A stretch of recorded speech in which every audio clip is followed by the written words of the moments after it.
അസ്സലാമു അലൈക്കും വറഹ്മത്തുള്ളാഹി വബറകാതുഹു. ബഹുമാന്യരായ സഹോദരങ്ങളെ, സുഹൃത്തുക്കളെ, മരണപ്പെട്ടു പോയ മഹാന്മാരുടെ ഹക്ക് ജാഹ് ബർക്കത്ത് കൊണ്ടോ അല്ലെങ്കിൽ അവരുടേതായ പ്രത്യേകതകൾ മുൻനിർത്തിയോ അള്ളാഹുവിനോട് ദുആ ഇരക്കാൻ പറ്റുമോ? അത്തരത്തിലുള്ളൊരു പ്രാർത്ഥന നടത്തിയാൽ എന്താണ്? അത് ശരിയാകുമോ? അത് ഷിർക്കാണോ? അതല്ല അനുവദനീയമാണോ? ഈ രൂപത്തിലുള്ള പല തെറ്റിദ്ധാരണകളും പല ചോദ്യങ്ങളും പല ആളുകളുടെയും മനസ്സിലുണ്ട്. നാം മനസ്സിലാക്കേണ്ടത്, മരണപ്പെട്ടു പോയ മഹാന്മാരുടെ ഹക്ക് ജാഹ് ബർക്കത്താണെങ്കിലും അവരുടെ മറ്റു പ്രത്യേകതകളാണെങ്കിലും അതൊന്നും ഉപയോഗിച്ച് അള്ളാഹുവിലേക്ക് ദുആ ചെയ്യുവാനോ അല്ലെങ്കിൽ ഈ മഹാന്മാരോട് ദുആ ചെയ്യുവാനോ ഒന്നും ഇസ്ലാമിക പ്രമാണങ്ങളിൽ നേർക്ക് നേരെയുള്ള പ്രമാണങ്ങളില്ല.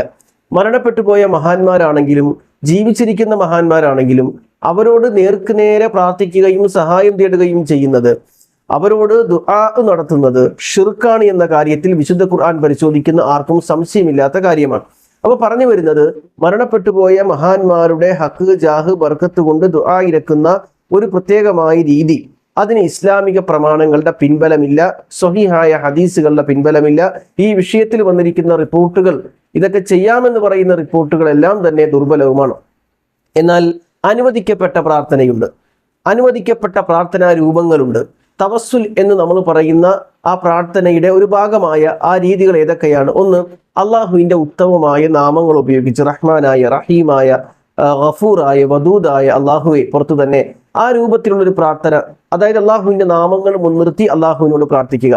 രണ്ടാമത്തത്, നമ്മുടെ സ്വാലിഹായ അമലുകൾ ഉപയോഗിച്ച് അള്ളാഹുവിനോട് പ്രാർത്ഥിക്കുക. അള്ളാഹുവെ, ഞാൻ നിർവഹിച്ച നമസ്കാരത്തെ മുൻനിർത്തി ഇതിനോട് ചോദിക്കുന്നു, ഞാൻ നിർവഹിച്ച നോമ്പിനെ മുൻനിർത്തി ചോദിക്കുന്നു, ഇപ്രകാരമുള്ള പ്രാർത്ഥന.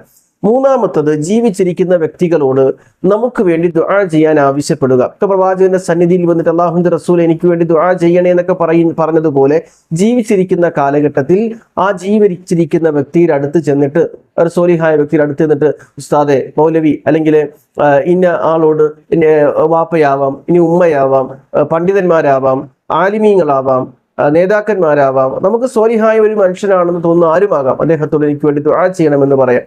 ഇതല്ലാതെ ഹക്ക് ജാഹ് ബർക്കത്ത് കൊണ്ടുള്ള ഒരു സഹായതേട്ടം ഇസ്ലാമിക പ്രമാണങ്ങളിൽ സ്ഥിരപ്പെട്ട വിഷയമല്ല. അത് ബിദ്അത്തായ സഹായതേട്ടമാണ്. മാത്രമല്ല, ഇന്നാളുടെ ഹക്ക് ജാഹ് ബർക്കത്ത് കൊണ്ട് തേടിയാൽ ഉത്തരം ലഭിക്കുക തന്നെ ചെയ്യുമെന്ന ചിന്തയാണെങ്കിൽ അത് ഷിർക്കാണ്. കാരണം അള്ളാഹു ഉത്തരം ചെയ്യൽ നിർബന്ധമാണെന്നൊരു അവസ്ഥ ഉണ്ട്. ഇന്നാളുടെ ഹക്ക് ജാഹ് ബർക്കത്ത് കൊണ്ട് തേടിയാൽ, ഇപ്പൊ റസൂലുള്ളാഹിയുടെ ഹക്ക് ജാഹ് ബർക്കത്ത് കൊണ്ട് തേടിയാൽ അള്ളാഹുവിന് എന്തായാലും ഉത്തരം തന്നേ പറ്റൂ എന്ന അടിസ്ഥാനത്തിലാണെങ്കിൽ അത് ഷിർക്കുമാണ്. അതല്ല, ഹക്ക് ജാഹ് ബർക്കത്ത് കൊണ്ട് വെറുതെ തേടുന്നതാണെങ്കിൽ അത് ഷിർക്കിലേക്കുള്ള മാർഗങ്ങളിലേക്ക് നമ്മളെ കൊണ്ടെത്തിക്കുന്ന വിഷയമാണ് എന്ന് കൂടി മനസ്സിലാക്കുക.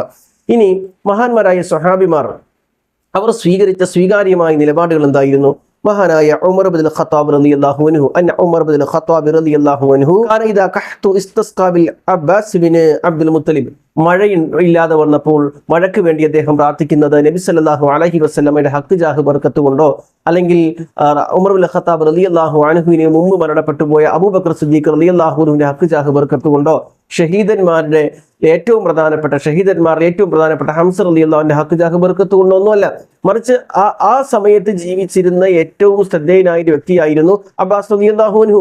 അദ്ദേഹത്തെ മുൻനിർത്തി അദ്ദേഹം നമസ്കരിക്കുകയാണ്. അദ്ദേഹത്തെ കൊണ്ട് ഇമാമ് നിന്ന് അല്ലെങ്കിൽ അദ്ദേഹത്തെ കൊണ്ട് അള്ളാഹുവിലേക്ക് തവസ്സുലാക്കുകയാണ്. എങ്ങനെയാണ്? അല്ലാഹുമ്മ ഇന്നാ കുന്നാ നതവസ്സലു ഇലൈക ബിനബീന ഫതസ്ഖീന, അല്ലാഹുവേ, നബി സല്ലല്ലാഹു അലൈഹി വസല്ലമയെ മുൻനിർത്തി ഞങ്ങൾ നിന്നോട് ദുആ ചെയ്തു, ഞങ്ങൾക്ക് മഴ ലഭിച്ചു. അതുകൊണ്ട് വ ഇന്നാ നതവസ്സലു ഇലൈക ബി അമ്മി നബീന, റസൂലിന്റെ വഫാത്ത് കഴിഞ്ഞാണ്. പ്രവാചകനെ എന്റെ ഹക്ക് ജാഹ് ബർക്കത്തോട് തേടാൻ ഏറ്റവും പറ്റിയ മാർഗമായിരുന്നു. പക്ഷേ ഉമർ ഇബ്നുൽ ഖത്താബ് ചെയ്തത്, അബ്ബാസ് റളിയല്ലാഹു അൻഹു, ഹയാത്തിലുള്ള അബ്ബാസ് റളിയല്ലാഹു അൻഹു, ജീവനോട് കൂടിയുള്ള അബ്ബാസ് റളിയല്ലാഹുവിനെ മുൻനിർത്തി അദ്ദേഹത്തെ കൊണ്ട് നമസ്കരിപ്പിച്ച് അദ്ദേഹത്തെ മുൻനിർത്തി അള്ളാഹുവിനോട് ദുആ ചെയ്തു. ഫസ്ഖിന, നിന്റെ പ്രവാചകനായ മുഹമ്മദ് റസൂലുള്ളാഹി സ്വല്ലല്ലാഹു അലൈഹി വസല്ലമയുടെ പിതൃവ്യനായ അബ്ബാസിനെ കൊണ്ട് ഞങ്ങൾ നിന്നോട് മുൻനിർത്തി ദുആ ചെയ്യുന്നു, ഞങ്ങൾക്ക് മഴ പെയ്യിപ്പിക്കണേ.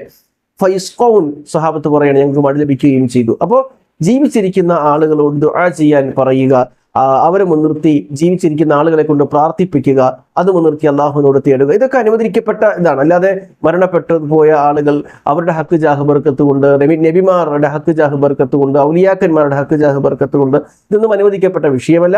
മറിച്ച് ജീവിച്ചിരിക്കുന്ന ആളുകളോട് ദുആ ചെയ്യാൻ ആവശ്യപ്പെടുക, അതുവഴി അള്ളാഹുവിലേക്ക് പ്രാർത്ഥിക്കുക. ഇതാണ് അള്ളാഹു അനുവദിച്ചത്. ഇതാണ് ഇസ്ലാമിക പ്രമാണങ്ങളിൽ കാണാൻ കഴിയുന്നത്. അതുകൊണ്ട് ഷിർക്കിന്റെ മാർഗങ്ങളിലേക്ക് നമ്മൾ പോകണ്ട, ഈ രൂപത്തിൽ മുന്നോട്ട് പോവുക. അള്ളാഹു അനുഗ്രഹിക്കട്ടെ. അസ്സലാമു അലൈക്കും വറഹ്മത്തുള്ളാഹി വബറകാതുഹു.